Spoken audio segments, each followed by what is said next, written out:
أعوذ بالله من الشيطان الرجيم.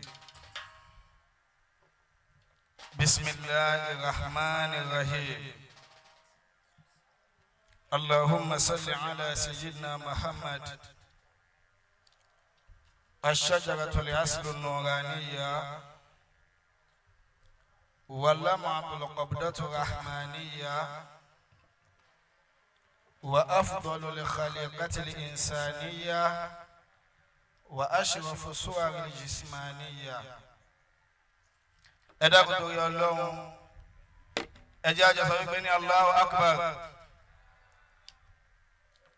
كلتي والوجلات في أن محمد كيولون nígbà tó já sí pé ní bàbá sọ́tò kàdíríyà ẹ̀dàkùtò yọ ọlọ́run fún ara ọlọ́run ló fi àlítà ná Muhammad lọ́rẹ ṣùgbọ́n gbàtẹ́ mi ń bọ̀ láàyè èmi ti gbàgbé àlí tèmi sílé o. Muhammadun Rasulullahi walladhina ma'ahu walakin kò sí àlí tèmi bí lónìí o nínú àwọn sàhábà yín ẹ̀dàkùn ẹ̀gùn mi lẹ́nìkan. Anabuwa Muhammad kò lè tì wá lójú láti fi ànábì kí ọlọ́run torí wípé ní fún ara ọlọ́run náà ló kó àná Muhammad mọ́ra. Uhibbuka ya Rasulallahi hubba. Kí gbọ́dọ̀ lọ́wọ́ kó ànábì Muhammad mọ́ra bàbá wa bá ń kú bọ́ ọlọ́run járe pé mo kì í o. Yuqarribuni ila rahmani qurba. Kíkọ́dọ́láwọ́ kó ànábì Muhammad mara òun ni àfọ olórin kan ló fi kọrin nínú orin tiẹ̀ ó ní wàdúmọ̀lì ilá usman nabiyyi ila ismihi idha qala fil khamsi li mu'azzin ashhad wa shaqqa lahu min ismihi liyujillahu fazul arshi mahmudun wa hadha Muhammad sallallahu alayhi wa sallam. Àwa kí bàbá wa مولانا شيخ آدم رضي الله تعالى عنه lẹ́yìn fìtíkì tí wọ́n àfikí bàbá wa gbà tó jẹ́ sí pé ní bàbá náà kàn fún àwọn ara wọn torí tí wọ́n bá kàn fún àwọn ara wọn ni kò sẹ́ni tí ó dá lójú tí ó ní wa amri bi amri llahi in qultu kun yakun. Bàbá ní èmi náà lọ́lọ́run ọlọ́run náà lèmi ínkúlítù kún yẹ̀kún ní tí bá ti ní kọ́ lọ́hún ṣe náà ló máa ṣe. Mọ̀lánà Sheikh Abdul Qadir Jailani wa Jailani. Akíbàbá Sheikh Ahmad Tijani. Mọ̀lánà Sheikh Ibrahim Inyas. Mo wá kí bàbá wa gbà. Mọ̀lánà ẹkùn tí kì í jẹ́ ẹran kàṣì.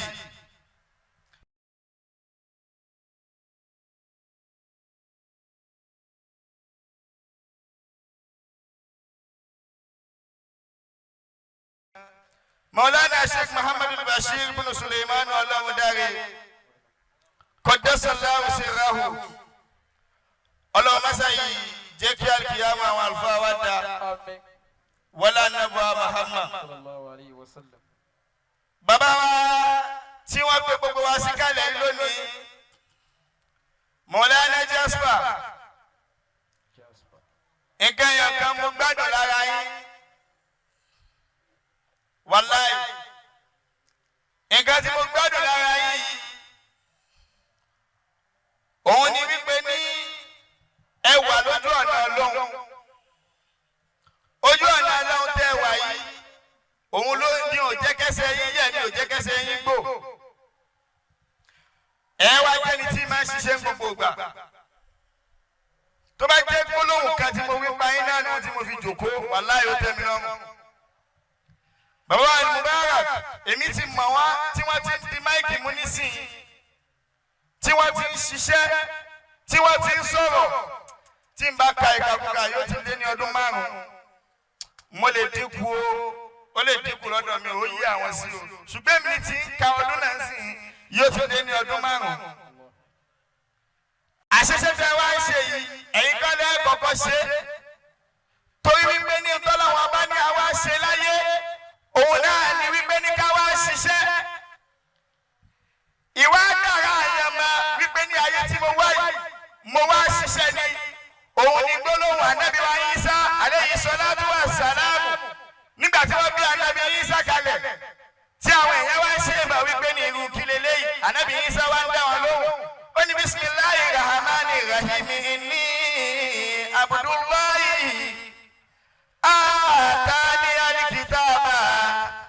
وجعلني نبيا وجعلني مباركا أينما كنت وأوصاني بالصلاة والزكاة ما دمت حيا.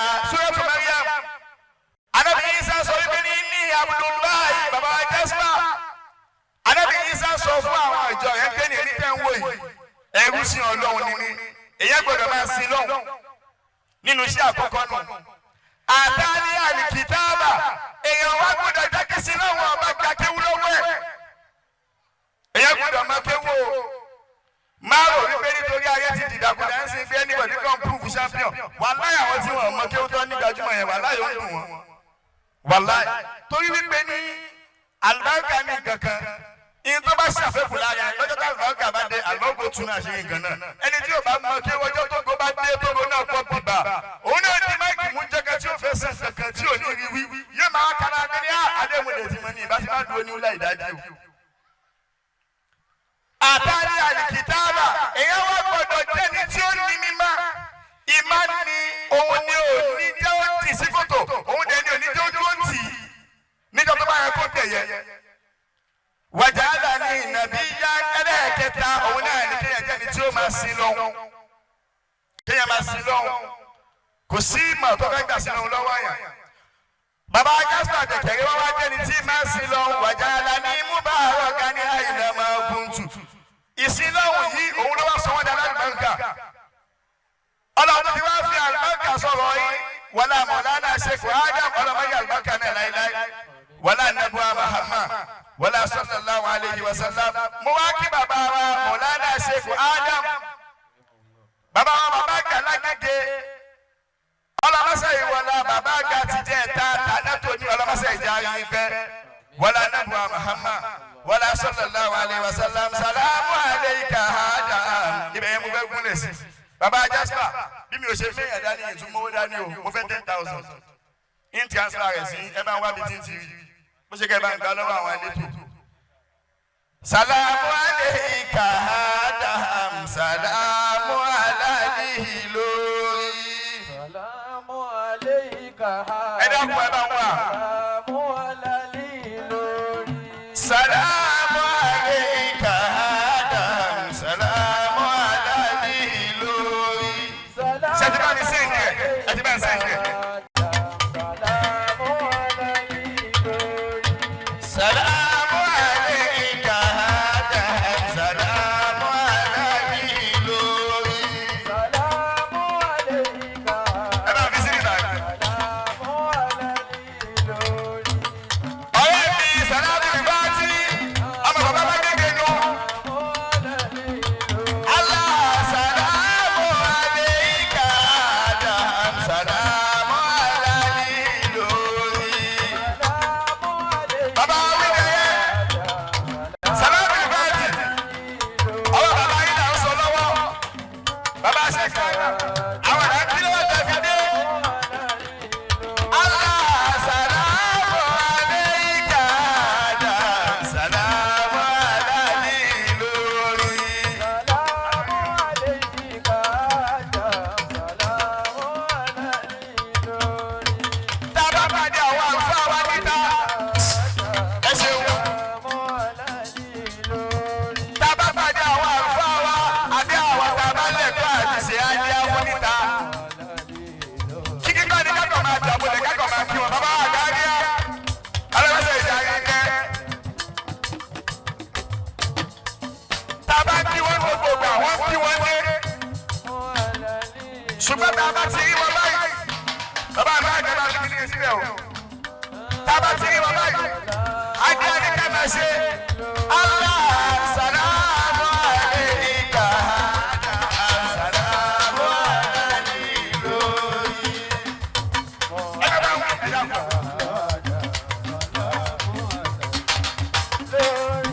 Salamu alayka Adam. Salamu alayhi lórí. Allah salamu alayka Adam. Salamu alayhi lórí. Salamu alayka Adam. Ẹ dàpọ̀. Ẹ bá wọn bọ̀. Alayhi lórí. Salamu alayka